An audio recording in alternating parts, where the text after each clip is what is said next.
Graças a Deus, irmãos, mais uma meditação na palavra de Deus. Que a graça e a paz da parte de Deus, nosso Pai, e da parte do Senhor Jesus Cristo seja com cada um dos irmãos. Estarei lendo um versículo que está em Isaías, capítulo 11, verso 16, e vamos discorrer sobre o assunto até chegarmos ao Armagedon, né? Vamos falar um pouquinho sobre esse assunto neste vídeo. Isaías 11, verso 16, está escrito o seguinte: haverá caminho plano para o restante do meu povo, que for deixado da Assíria, como houve para Israel no dia em que subiu da terra do Egito. O caminho plano.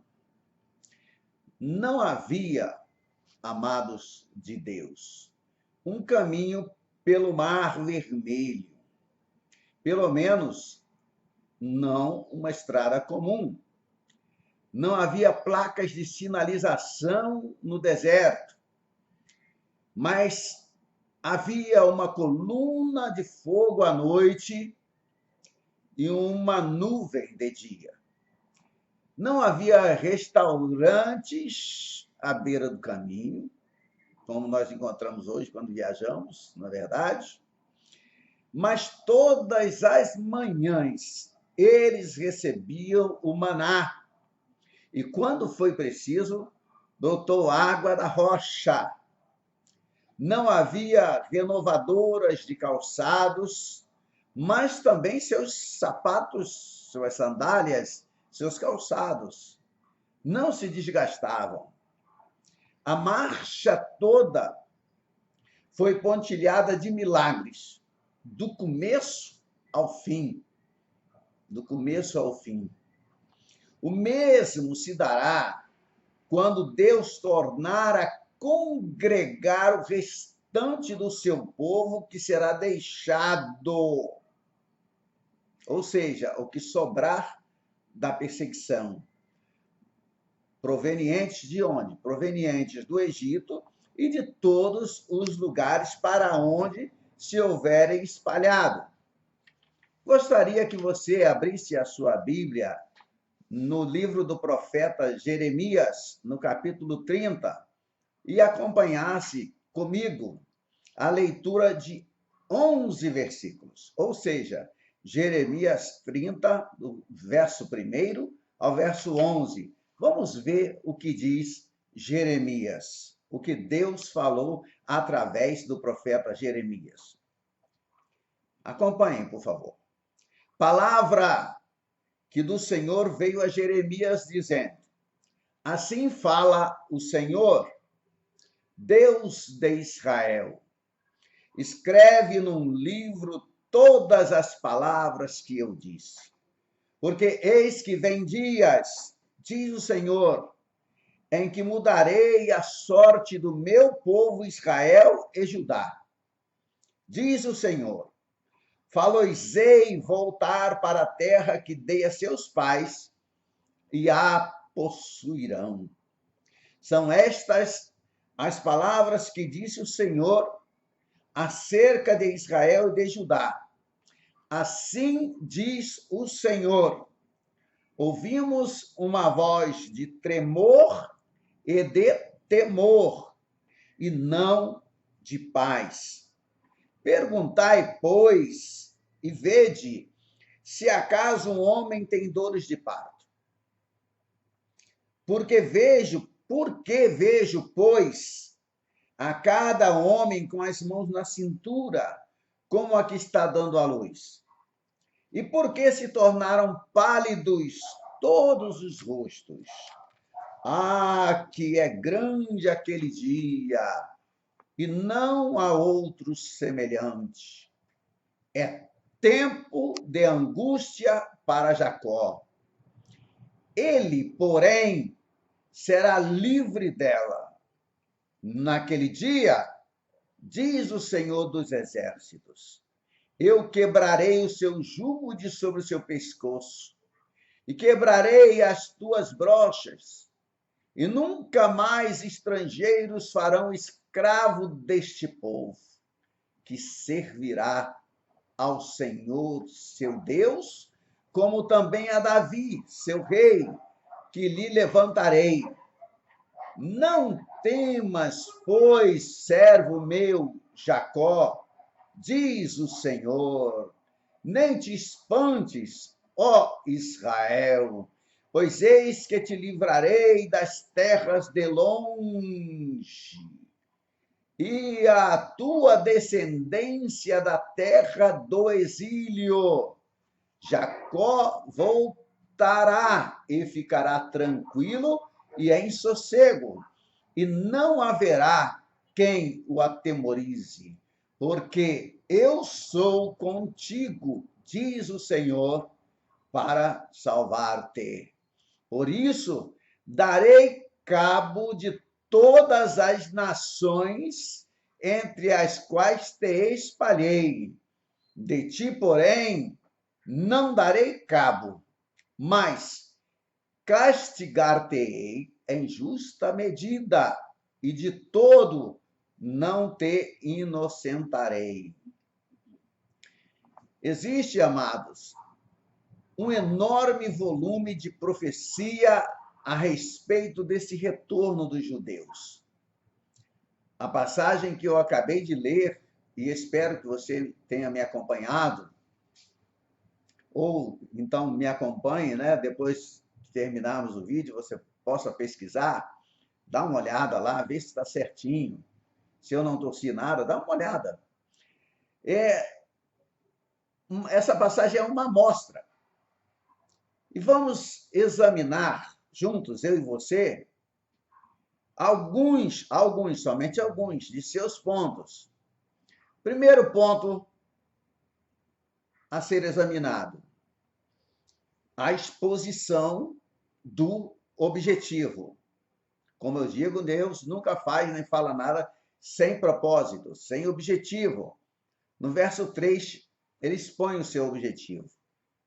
E que objetivo será esse? O objetivo é que eles regressarão à Terra Santa e a possuirão integralmente. Veja que eu disse integralmente.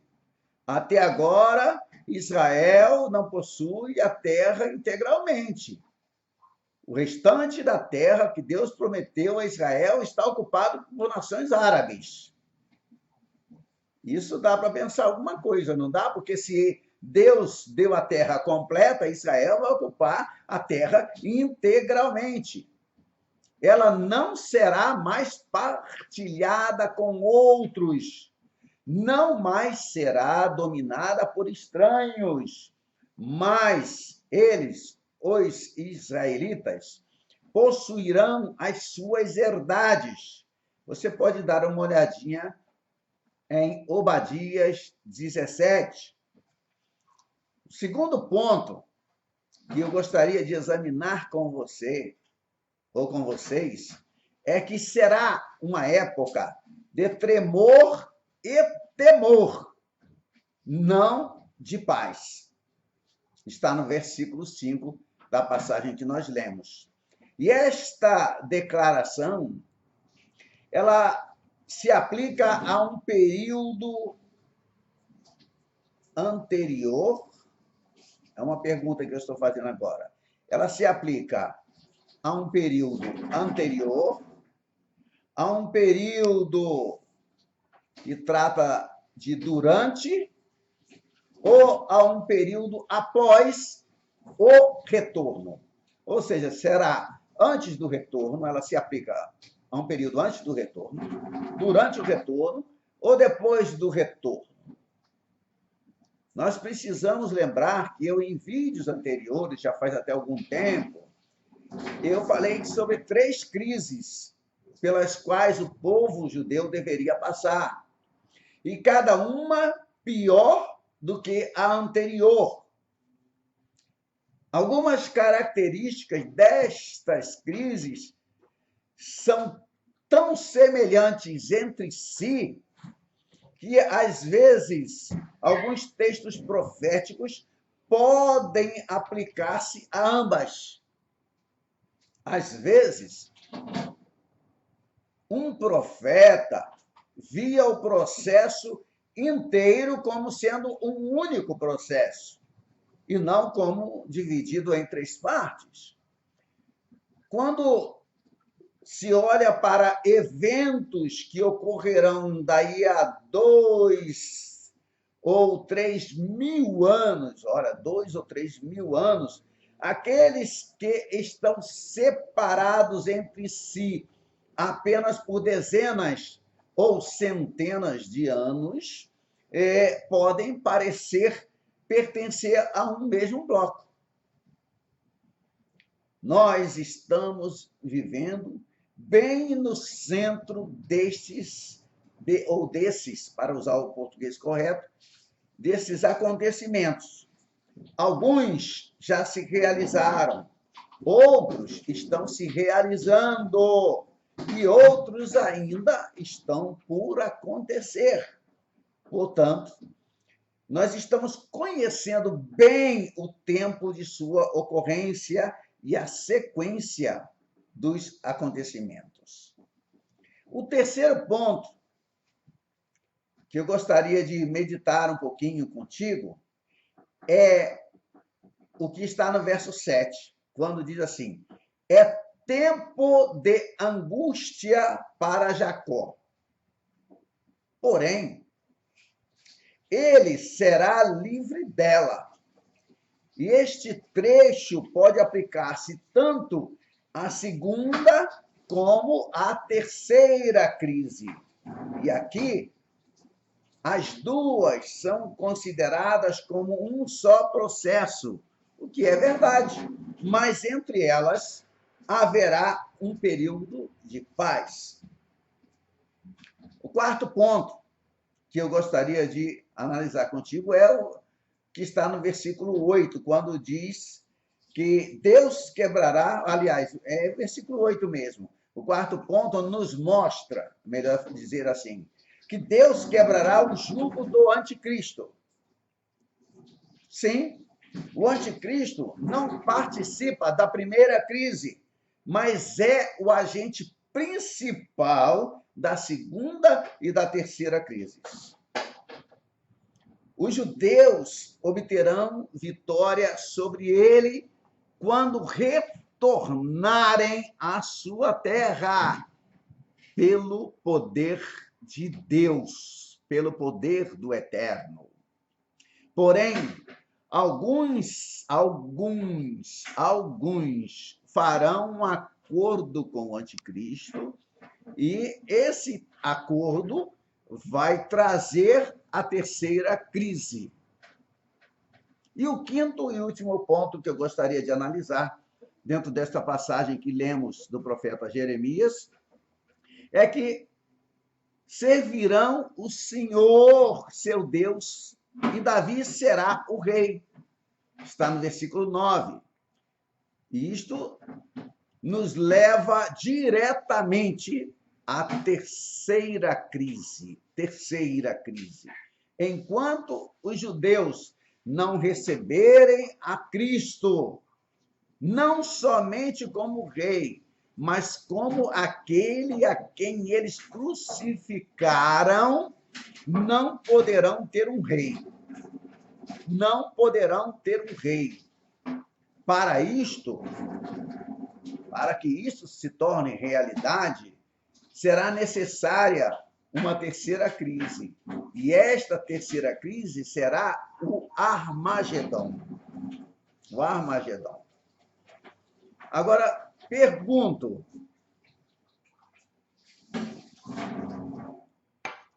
por que seria necessária esta terceira crise? Eles já se voltaram para Deus na segunda. Acham-se novamente dentro dos termos da aliança divina. Estão de posse de toda a terra. Você pode ver isso? Pode enxergar isso? Eu estou falando de toda a terra. Isso não aconteceu ainda, porque Israel tem um pedacinho de nada. Mas veja, já estou colocando como fato consumado. Já possuem o templo, estão em paz e gozam da proteção prometida por Deus. Está conseguindo, meu amado, visualizar tudo comigo? Eu estou colocando aqui como já um fato consumado. Mas nós sabemos que hoje, no meu dia, em meus dias e nos teus dias, é uma coisa, são fatos que ainda estão por se realizar.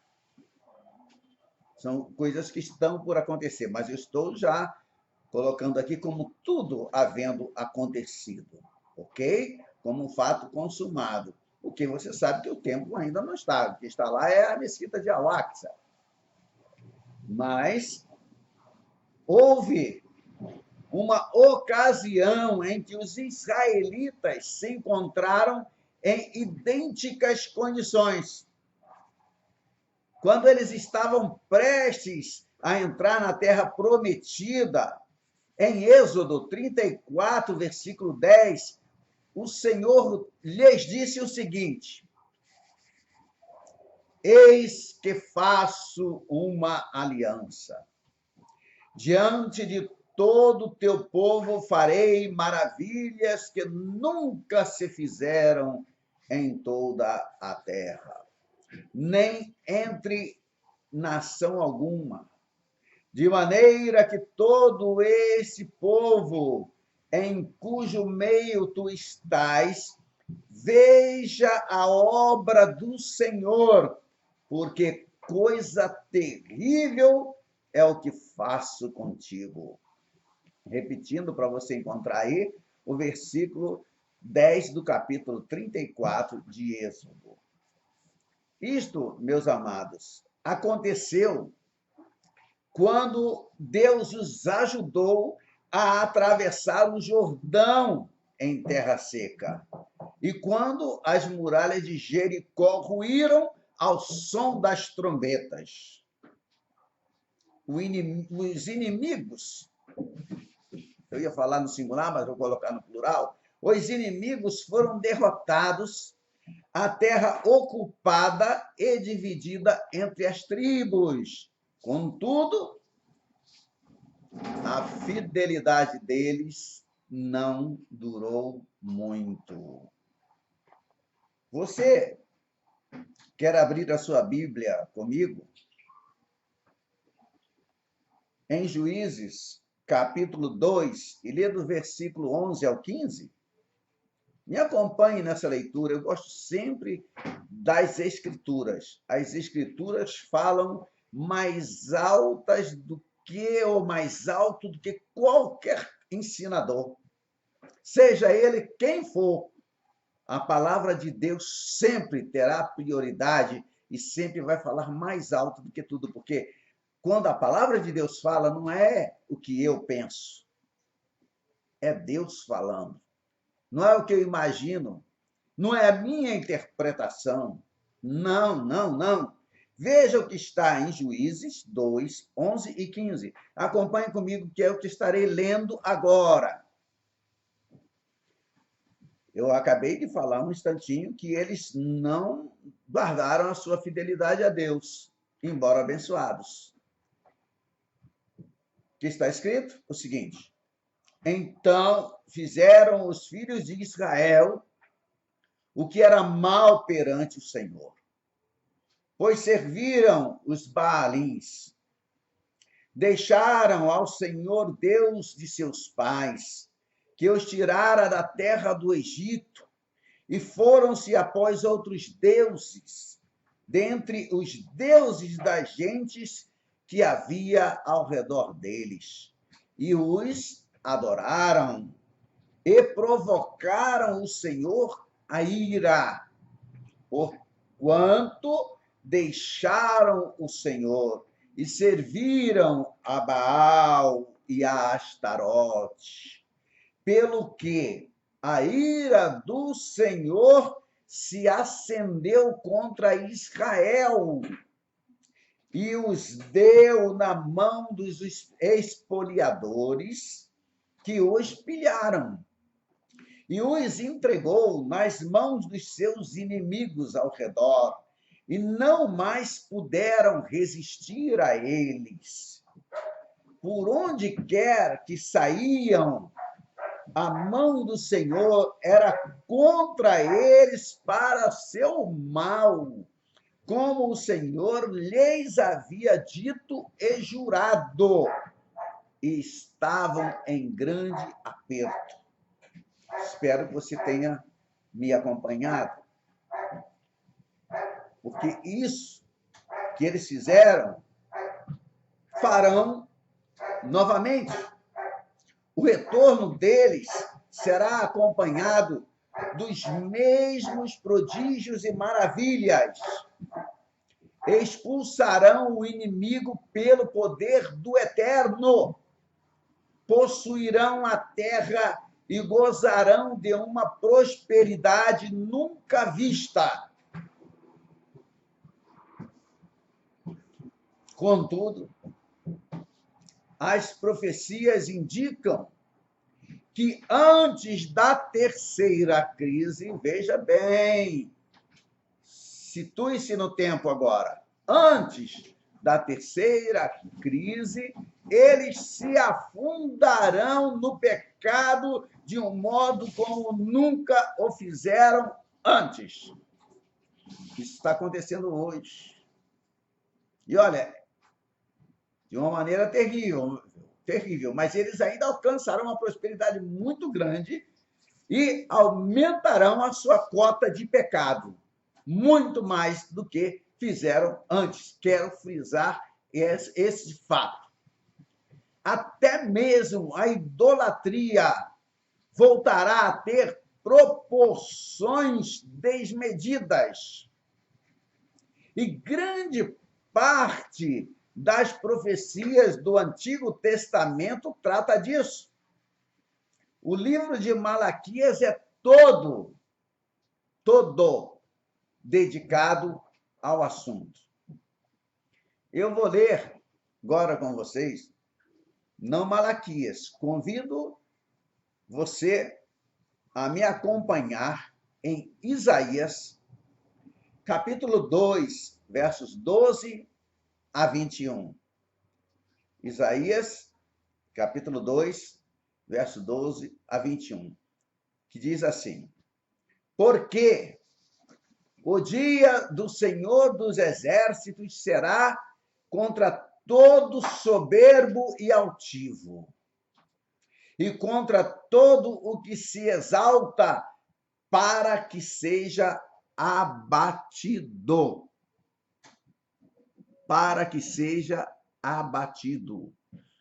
Contra todos os cedros do Líbano altos, muito elevados, e contra todos os carvalhos de Baçã, contra todos os outeiros elevados, contra todos os navios de Tarsis, e contra tudo o que é belo à vista.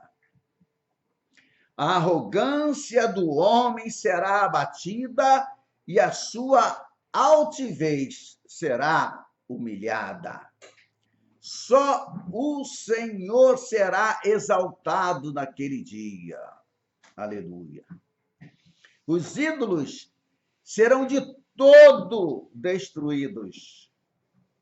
Então, os homens se meterão nas cavernas das rochas e nos buracos da terra, ante o terror do Senhor e a glória da sua majestade, quando ele, o Eterno, se levantar para espantar a terra.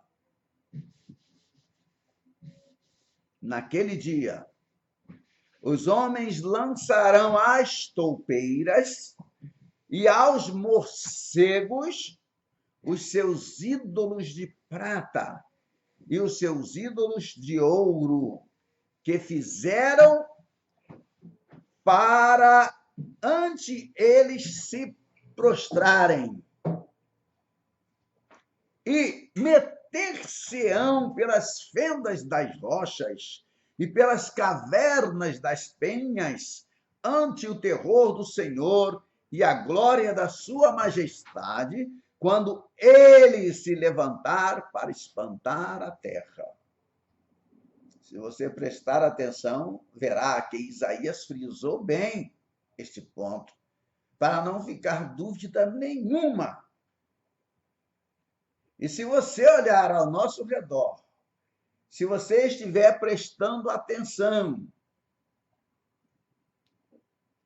nos noticiários do dia a dia, você verá que hoje em dia a humanidade realiza grandes feitos, grandes até mesmo para os nossos dias. Todavia, amados de Deus, isto é apenas o começo, the beginning, o começo. As coisas que ainda vão fazer, as coisas que a humanidade ainda vai fazer, são coisas de estarrecer. E o fato mais espantoso de todos será a volta à idolatria, promovida naturalmente pela igreja de Satanás, a grande Babilônia. Não estou agora identificando a Babilônia, a grande Babilônia, com nenhuma igreja existente no momento. Estou me referindo à igreja do anticristo. Não se sabe, amados, ao certo a extensão dessa prática em Israel. Isaías refere-se ao mundo todo, mas na época em que o mundo voltar a ser, ponha entre aspas, porque foram palavras de Jesus, como nos dias de Noé, fecha aspas aí, tá? Como nos dias de Noé, os judeus serão os piores dentre os idólatras, dentre aqueles que serão como nos dias de Noé. Tem muita gente pensando que já estamos vivendo esses dias. Ainda não. Dá um tempinho, não seja apressado. Para você pode parecer muito, mas para Deus não. Não se esqueça nunca que Deus é eterno. A palavra de Deus dizia eternidade, a eternidade tu és Deus. Tudo isso sobre o qual estamos falando nesse momento será inspirado pelo poder de Satanás na pessoa do anticristo. Este conseguirá dominar Israel, a princípio, mais por ardilezas do que pela força. Daniel nos informa que, apesar da aliança com o anticristo, este usará de engano, subirá e se tornará forte com pouca força, ou melhor, com pouca gente. Com pouca gente. Isso está em Daniel 11, 23. Dá uma olhadinha lá. Daniel 11, 23. Com pouca gente. E se é verdade que o anticristo será tão poderoso que facilmente poderá destruir qualquer tipo de oposição e dominar o mundo todo com seu poder sobrenatural, Apocalipse capítulo 13, como poderá, é uma pergunta agora que eu lanço para você, se é verdade que ele terá tanto poder assim, como poderá ser detido por uma nação pequena como Israel? Ele não se terá esquecido dos sinais que marcaram o retorno deles para a terra. O pendão, que talvez seja a arca da aliança, Jeremias 3,16, estará no monte Sião, estará em Sião.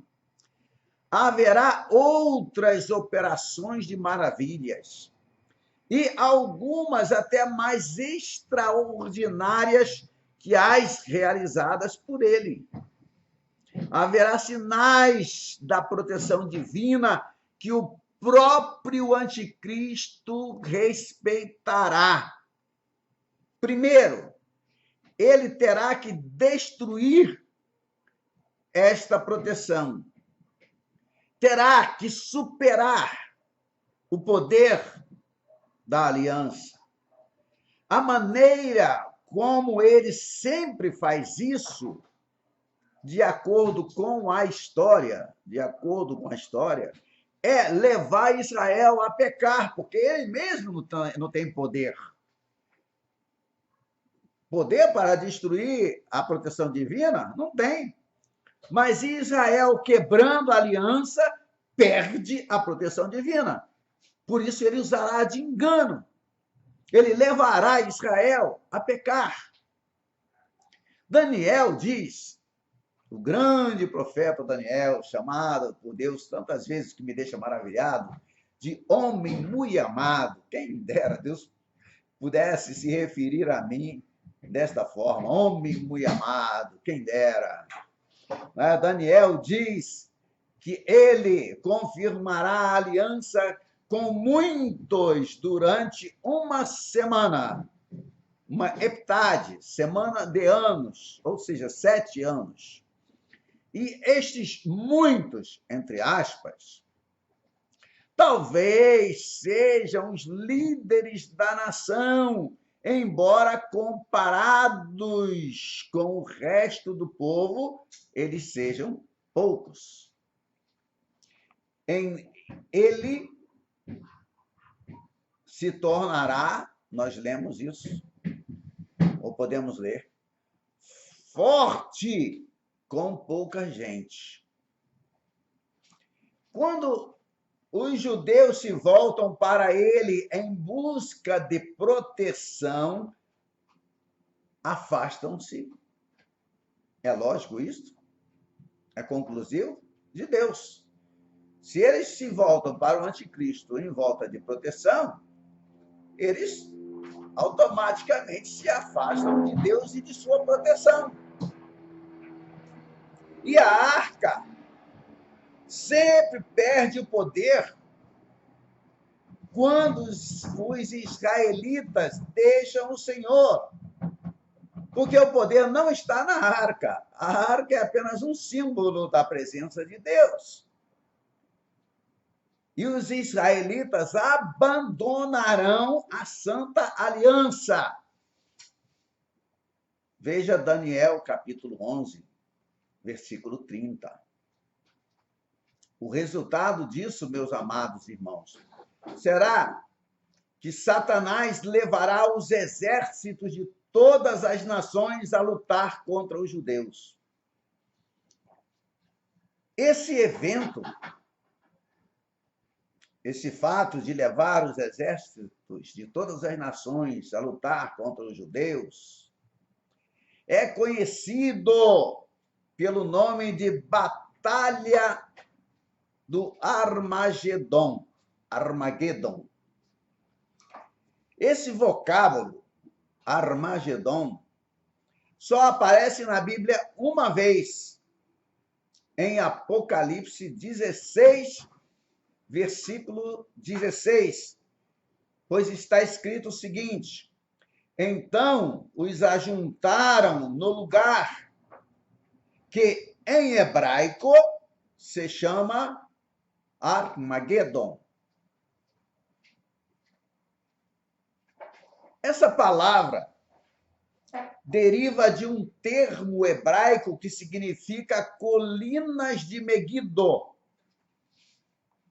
Quando nós falamos em português, falamos de Megido, mas colinas de Megido é o nome, para quem não sabe, de um planalto não muito elevado, localizado na parte noroeste de Israel, que hoje, ou de uns tempos para cá, fazem questão de chamar Palestina, mas Israel nunca foi Palestina.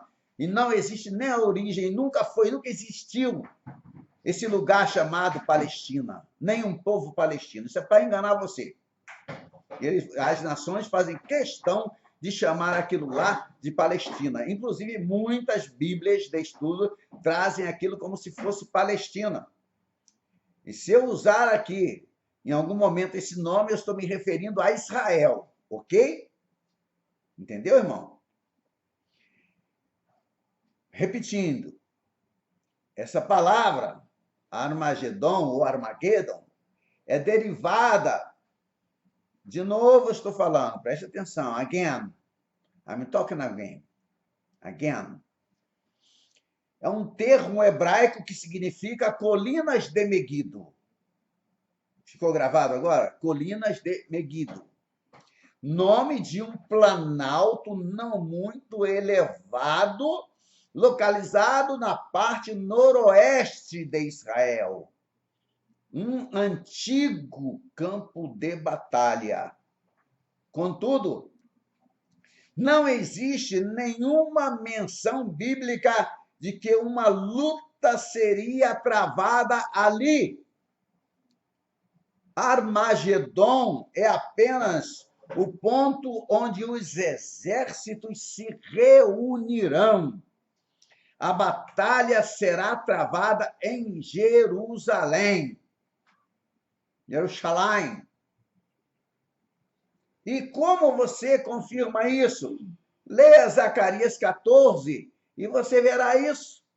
Leia também Joel 2 e leia Apocalipse, capítulo 19, dos versículos 11 até o 21, porque são passagens que também descrevem a luta. Falar um pouquinho sobre Armagedon é bom, né?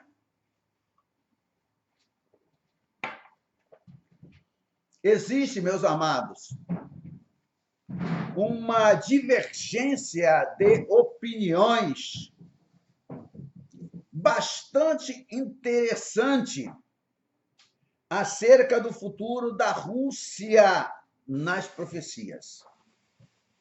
Para muitas pessoas, profecia é apenas Ezequiel 38. Este capítulo é o mais estudado e o mais comentado de todos os textos proféticos.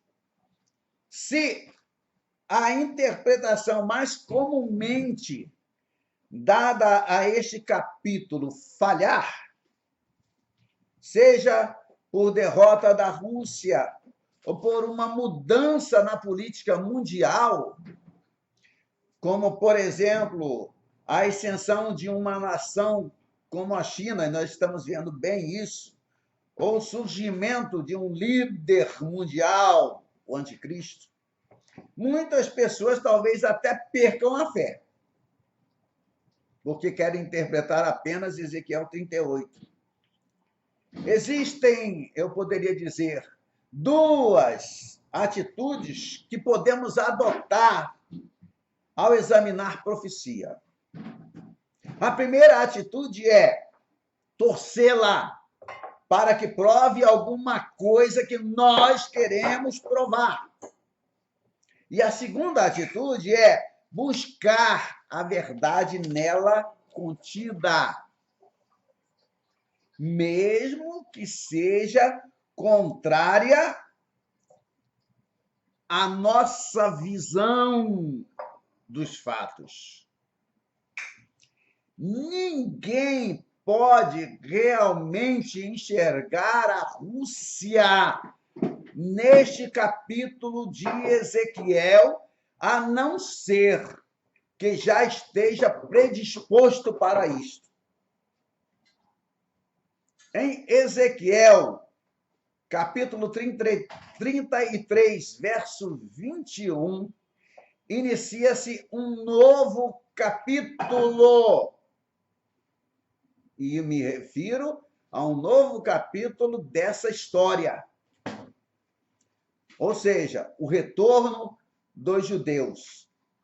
E nós podemos dividi-lo nas seguintes partes. Preste atenção, ou pegue uma caneta e anote aí, ou se não puder anotar agora, anote depois para que você possa estudar e vislumbrar o que está ali com realidade. Primeira parte, o objetivo. Capítulos 33 de Ezequiel, do verso 21 até o capítulo 34 de Ezequiel, versículo 31. No capítulo 34, versos 13, está escrito assim: Tirá-las-ei dos povos, e as congregarei dos diversos países, e as introduzirei na sua terra. Está se referindo às ovelhas do Senhor. Apacentá-las-ei nos montes de Israel, junto às correntes, e em todos os lugares habitados da terra. No versículo 24 do capítulo 34 de Ezequiel está escrito: Eu, o Senhor, lhes serei por Deus, e o meu servo Davi será príncipe no meio delas. Eu, o Senhor, o disse.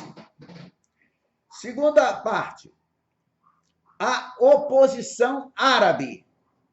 Escreva aí, oposição árabe, que você vai encontrar do capítulo 35, verso 1 até o capítulo 36, verso 8. É um trecho que se refere ao tempo intermediário à primeira e segunda crises. Eles se oporão à ocupação e restauração da terra. Terceira parte, retorno e purificação. Ezequiel 36, dos versos 9 até o versículo 38. Esse texto compreende o período que vai da segunda crise até o início da era do reino. A oposição árabe já teria sido superada. Ou melhor, já terá sido superada. Os judeus ocupam todo o território.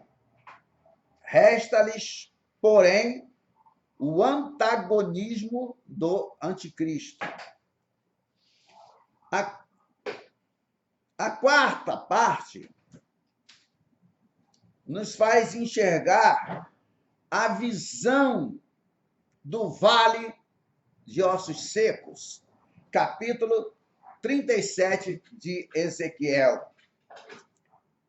Dos versos 1 ao 3, a gente vê as condições do povo antes do retorno.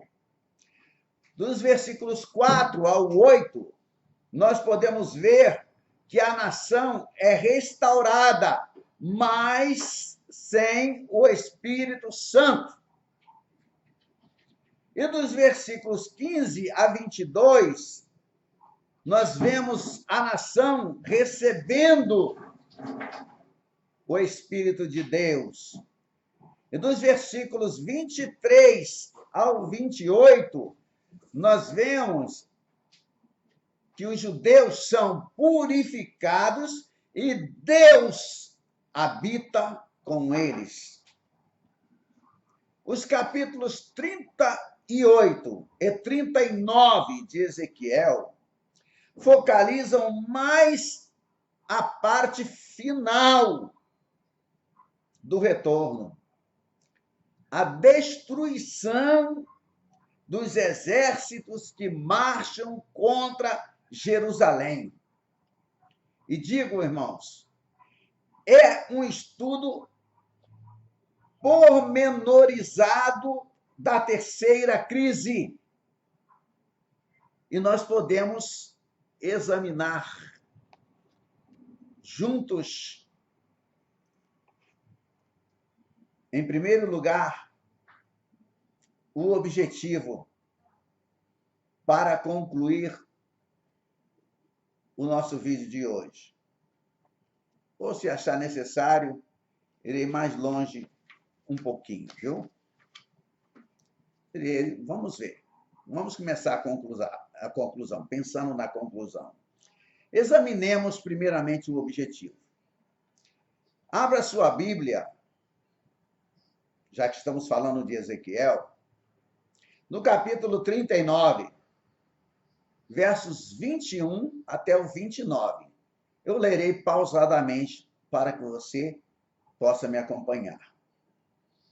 Manifestarei a minha glória entre as nações, e todas as nações verão meu juízo, que eu tiver executado, e a minha mão, que sobre elas tiver descarregado. Desse dia em diante, os da casa de Israel saberão que eu sou o Senhor seu Deus. Saberão as nações que os da casa de Israel, por causa da sua iniquidade, olha o motivo aí, foram levados para o exílio, porque agiram perfidamente contra mim. E eu escondi deles o meu rosto e os entreguei nas mãos dos seus adversários, e todos eles caíram à espada. Segundo a sua imundícia e as suas transgressões, assim me houve com eles, e escondi deles o meu rosto. Portanto, assim diz o Senhor Deus: agora tornarei a mudar a sorte de Jacó, e me compadecerei de toda a casa de Israel. Terei zelo pelo meu santo nome. Esquecerão a sua vergonha e toda a perfídia com que se rebelaram contra mim, quando eles habitarem seguros na sua terra, sem haver quem os espante. Sem haver quem os espante. Quando eu tornar a trazê-los de entre os povos, e os houver ajuntado das terras de seus inimigos, e tiver vindicado neles a minha santidade perante muitas nações, saberão que eu sou o Senhor seu Deus, quando virem que eu os fiz ir para o cativeiro entre as nações, e os tornei a juntar para voltarem à sua terra, e que lá não deixarei nenhum deles, já não esconderei deles o meu rosto, pois derramarei o meu espírito sobre toda a casa de Israel, diz o Senhor. Este mesmo objetivo é expresso, amados, em outros trechos. É o fim. Em Ezequiel 39, 22, está escrito o seguinte: Desse dia em diante, os da casa de Israel saberão que eu sou o Senhor, seu Deus. Todas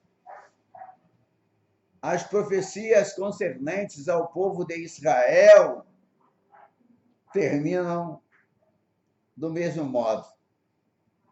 A restauração total da nação à posição que lhes está prometida no reino. Contudo, são tantos os detalhes apresentados em conexão com isto, que cada um deve ser olhado de maneira especial. O tema do nosso estudo é a última batalha. Em Ezequiel, capítulo 38, dos versos 1 a 3, está escrito o seguinte. Me acompanhe, por favor, antes de concluirmos nosso vídeo de hoje.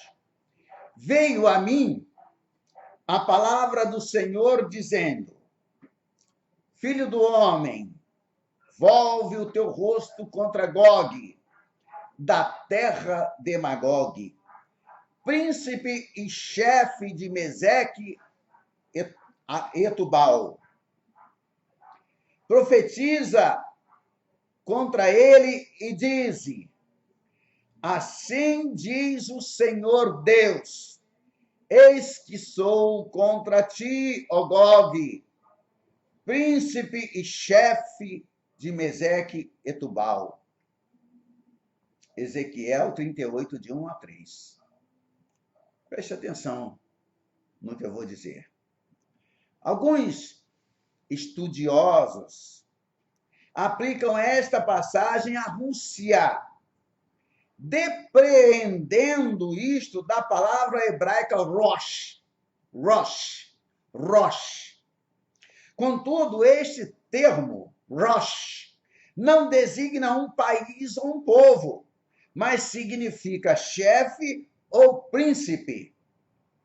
Chefe ou príncipe.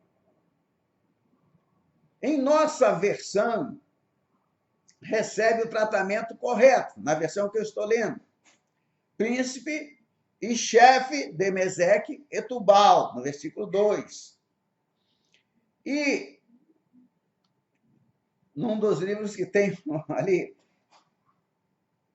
o estudioso Nathan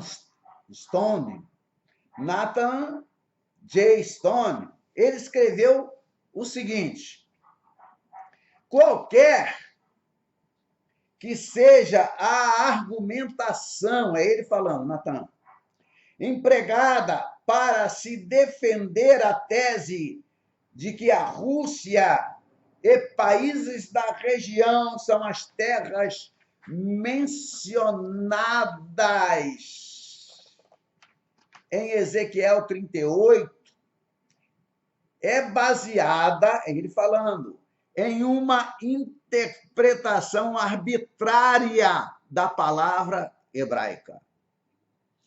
Ela não tem fundamento na raiz do vocábulo, principalmente no que se refere ao termo Rosh, que tem sido traduzido como Rússia.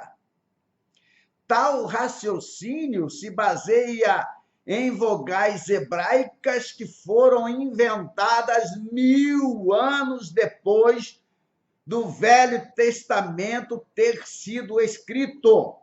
A palavra Rosh significa apenas principal ou chefe. O escritor do Pulpit Commentary considera as duas ideias e diz que ambas são cabíveis, mas, porém, todavia, contudo, entretanto, no entanto. Quer mais alguma conjunção? o termo Rosh ocorre 400, anote aí se quiser, 456 vezes no Velho Testamento, e em nenhuma delas é traduzida como nome próprio. Nenhuma das 456 vezes. Vemos exemplificado, neste caso, o modo certo e o modo errado de se interpretarem as Escrituras. Por isso se ouve tanta bobagem por aí. O errado é tomar um vocábulo hebraico e aplicá-lo a um país cujo nome se assemelha a ele, quando pronunciado em nossa língua. Está claro que se trata apenas de uma suposição. O nome Rússia provém do finlandês e significa remadores, enquanto Rosh é um termo hebraico que quer dizer chefe, novamente eu digo. Não existe a mínima conexão entre ambos, nem histórica, nem profética, nem etnológica e nem etimológica. Quer que eu repita? Não existe a menor conexão entre eles, nem histórica, nem profética, nem etnológica e nem etimológica. A maneira correta de se interpretar um texto bíblico é procurar o significado do termo pelo seu uso na própria Bíblia, observando-se principalmente o modo como o escritor empregou aquela palavra. Veja bem, o modo como o escritor empregou aquela palavra em outras situações. Ezequiel, por exemplo, emprega a palavra Rosh em apenas uma outra passagem, no verso 22 do capítulo 27.